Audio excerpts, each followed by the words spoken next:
We need to make some basic decisions about our budget, decisions that will have a huge impact on the strength of our recovery.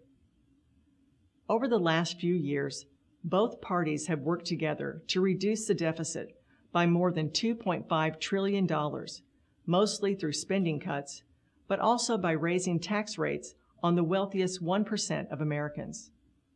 As a result, we are more than halfway towards the goal of $4 trillion in deficit reduction that economists say we need to stabilize our finances. Now we need to finish the job.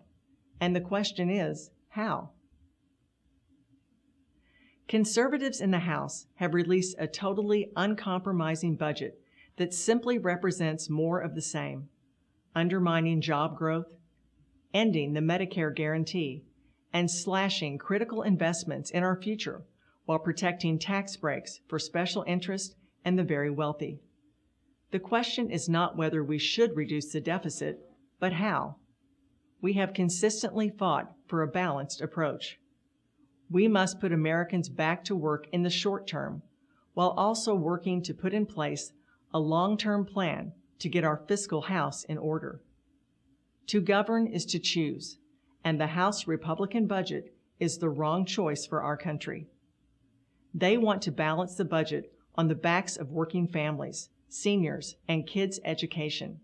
But the American people were given a clear choice during the last election cycle, and they rejected that approach.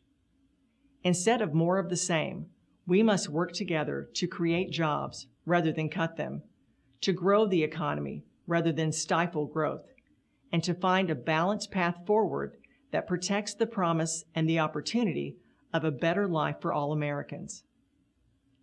Yes, the biggest driver of our long-term debt is the rising cost of health care of an aging population. And those of us who care deeply about programs like Medicare must embrace the need for modest reforms. Otherwise, our retirement programs will crowd out the investments we need for our children and jeopardize the promise of a secure retirement for future generations. But we can't ask senior citizens and working families to shoulder the entire burden of deficit reduction while asking nothing more from the wealthiest and the most powerful. So let's work to pass a budget that replaces reckless cuts with smart savings and wise investments in our future.